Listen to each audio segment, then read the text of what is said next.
꽃보다 아름다운 사람 이야기.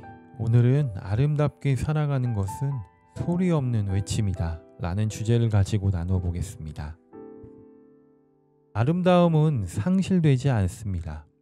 연약함마저 우리의 아름다움입니다. 그렇다면 우리는 연약함을 누리며 살아야 합니다. 그렇게 살아가는 것이 하나님의 뜻이며 이것이 바로 사람이 지켜야 할 자연스러움이 아닐까요? 아름다움을 누리며 산다는 말은 자연스러운 삶을 통해서 또 우리의 삶의 경험을 통해 아름다운이란 맛을 느끼며 산다는 말입니다. 살면서 만나는 경험은 정말 중요합니다. 우리의 자연스러운 경험에서 배우는 것이 많기 때문입니다. 김보영, 홍성일 부부가 쓴 기행문이 책으로 나왔습니다. 제목이 이렇습니다. 인생은 속도가 아니라 방향이다. 깊은 생각을 이끄는 제목이다 싶습니다. 부부는 경쟁과 속도가 우선인 이 세상을 여행하다 보니 그게 다가 아니란 생각이 들었다고 합니다. 여행을 통해 두 사람이 느낀 것은 속도가 아니라 방향이었습니다. 무엇을 바라봐야 하는지, 바라본 그 길을 어떻게 살아가야 하는지 생각하게 되었다고 합니다. 정말이지 살아보지 않고는 느낄 수 없는 것이 한두 가지가 아닙니다. 때문에 살아낸다는 것은 아주 중요합니다. 믿고 바라는 것을 절절하게 경험할 수도 있고 삶의 진정한 의미를 깨닫기도 하기 때문입니다. 그래서 삶을 스스로에게 확증을 갖게 해야 합니다. 이 확증 때문에 믿고 바라는 것을 용기 있게 살아갑니다.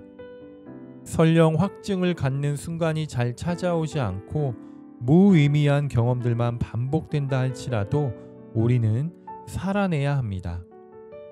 무의미하게 여겨지는 일상도 언젠가는 반드시 아름다움으로 다가오게 될 것입니다. 살아있는 것 자체가 아름다운 일이기 때문에 그렇습니다. 신앙도 마찬가지가 아닐까요? 신앙도 살아내는 것이 중요합니다. 그래서 신앙생활이라 말합니다.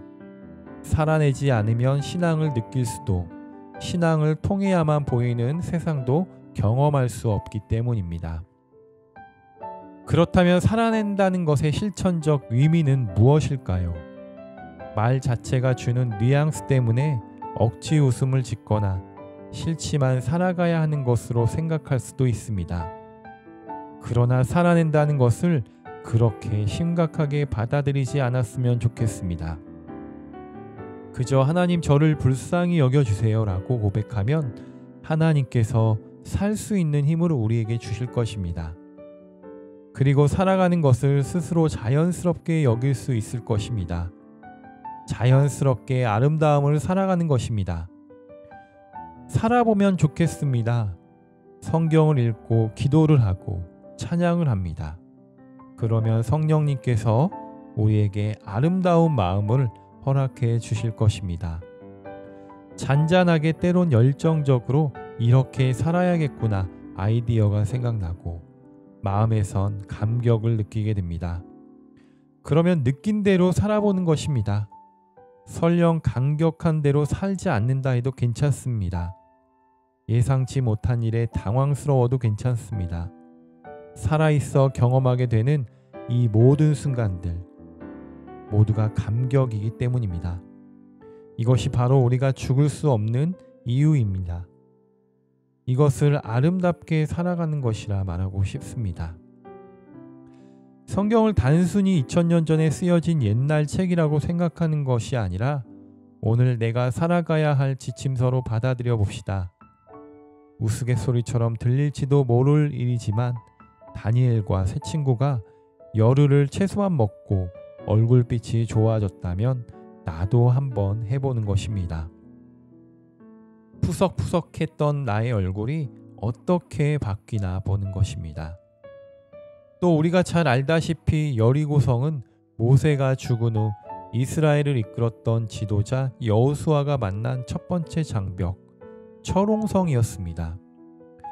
이것을 이겨낼 방법은 없었습니다. 그러나 하나님께서는 한 가지 방법을 알려주셨습니다.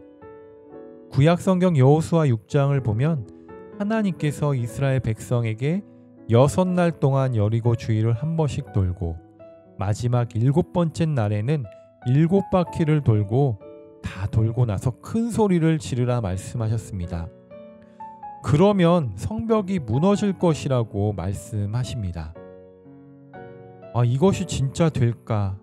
여호수아를 비롯한 이스라엘 사람들은 의심하기보다는 일러주시는 대로 즉각적으로 행동하였습니다. 그랬더니 성경이 정말 무너지게 되었다고, 그 성이 무너지게 되었다고 성경은 증거합니다. 여리고 기도가 대충 무엇인지 짐작하시겠지요? 집안에 어려운 일이 생기면, 학교에 힘든 일이 생기면, 교회에 어려움이 생기면 우리는 교회에 돌며 기도하는 것입니다. 무너질 줄 믿으며 믿고 돌아야 합니다.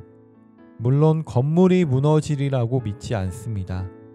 그 안에 있는 철옹성과 같은 문제가 무너지길 기도하며 도는 것입니다.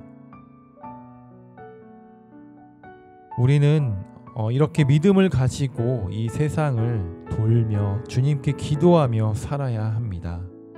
그래서 하나님께서 우리가 도와주시고 또 우리 하나님께서 우리를 은혜를 주셔서 인도해 주실 것을 믿고 살아가야 합니다. 그래서 더 나아가 하나님의 일꾼들을 가르치고 또 이 세상 가운데 빛과 소금의 역할을 감당하는 아름다운 삶을 살아가는 우리 귀한 청년들이 되시기를 주님의 이름으로 축복합니다.